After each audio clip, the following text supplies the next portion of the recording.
Good day, everyone. We're at Deuteronomy chapter 9, verse 20. And the Lord was very angry with Aaron to have destroyed him, and I prayed for Aaron also the same time. Notes. Now the evidence here is that the Lord would have actually killed Aaron had Moses not interceded for him. Verse 21.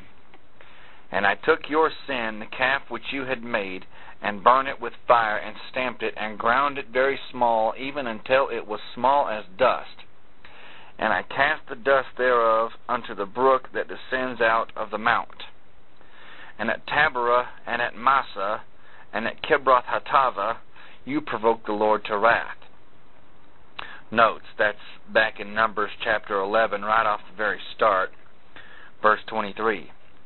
Likewise, when the Lord sent you from Kadesh-Barnea, saying, Go up and possess the land which I have given you, then you rebelled against the commandment of the Lord your God, and you believed him not, nor hearkened to his voice.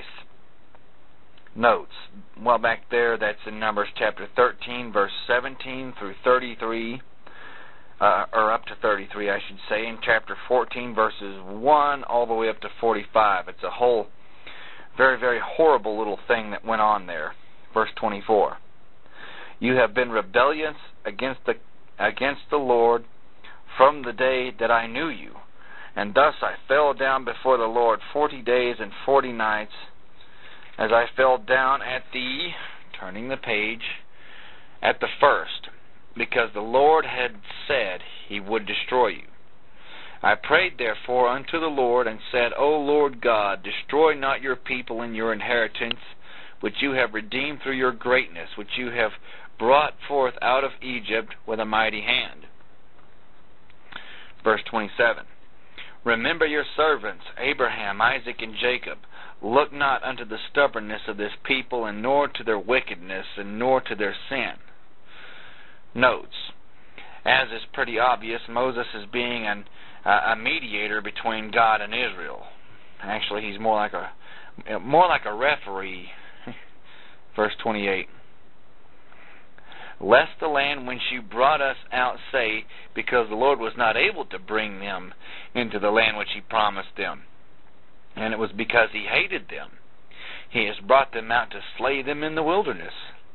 Yet they are your people and your inheritance, which you brought out by your mighty hand, and by your mighty power, and by your stretched out arm. Chapter 10. At that time the Lord said unto me, Hew thee 2 tablets of stone like unto the first, and come up unto me into the mount, and make thee an ark of wood. Notes, obviously, the Ark of the Covenant. Verse 2. And I will write on the tables the words that were in the first tables which you broke, and you shall put them in the ark. And I made an ark of shittim wood, and hewed 2 tables of stone like unto the first, and went up into the mount, having the 2 tables in my hand. And he wrote on the tables, according to the first writing, the 10 commandments which the Lord spoke unto you in the mount, out of the midst of the fire in the day of the assembly. And the Lord gave them unto me. Notes. The 10 Commandments, when investigated thoroughly, are found to be the foundation of all sensible law in the world, and in fact ever have been. When a nation strays from its concepts, sooner or later that nation begins to pay a very high price. Verse 5. And I turned myself and came down from the mount, and put the tables in the ark which I had made, and there they be, as the Lord commanded me.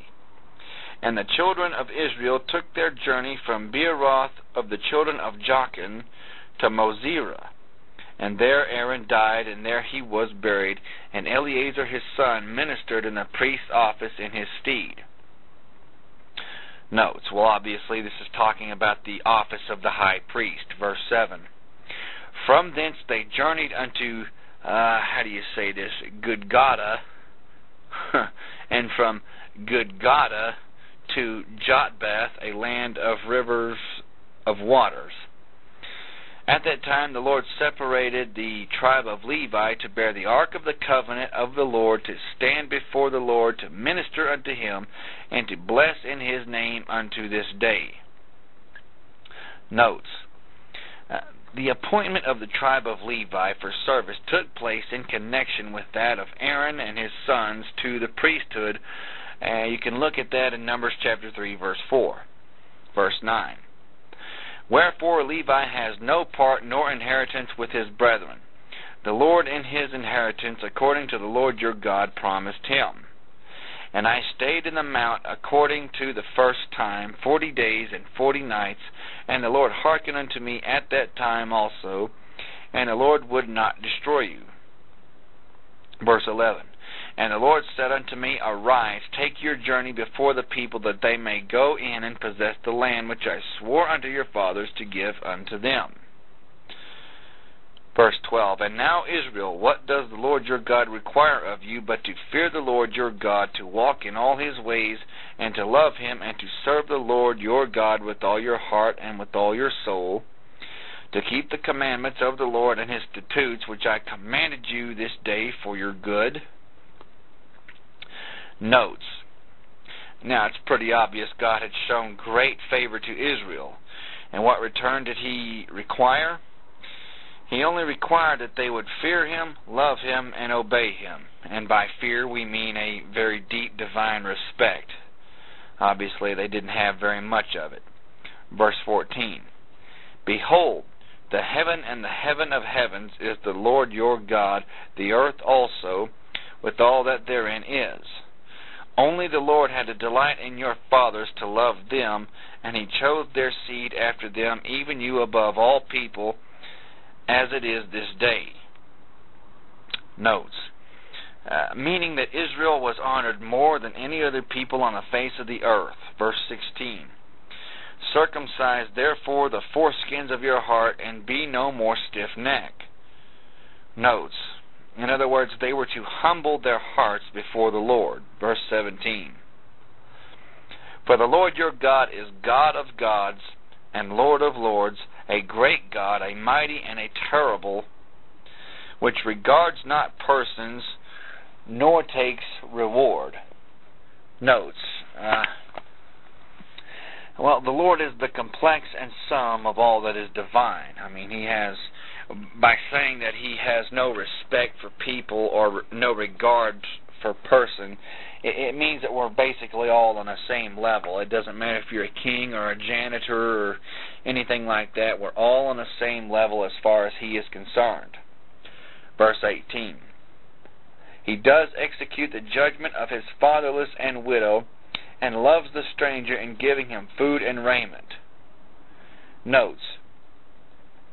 The Lord vindicates the right of the defenseless if they will only look to him. Psalms chapter 68, verse 6, and you can find it in 146, verse 9 of the book of Psalms. Verse 19. Love you, therefore, the stranger, for you were strangers in the land of Egypt. Notes. Now, Israel knew what it was to be a stranger in a strange land, and they were to reciprocate with strangers, and even at the command of the Lord on top of that. They were to get along with people as long as they could. Verse 20. You shall fear the Lord your God, him shall you serve, and to him shall you cleave and swear by his name. Notes. Now, this is an improper translation, and I could get into the details of it, but basically the last part of that phrase right there refers to praising God, not holding your hand on a Bible and swearing by the Lord. As a matter of fact, God doesn't want you to do that. I'll just say it quickly. Verse 21. He is your praise, and he is your God, who has done for you these great and terrible things which your eyes have seen. Your fathers went down into Egypt with 70 persons, which would be 70 people. And now the Lord your God has made you as the stars of heaven of multitude. Genesis chapter 15, verse 5, as promised. And we must begin again in Deuteronomy chapter 11. Thank you very much.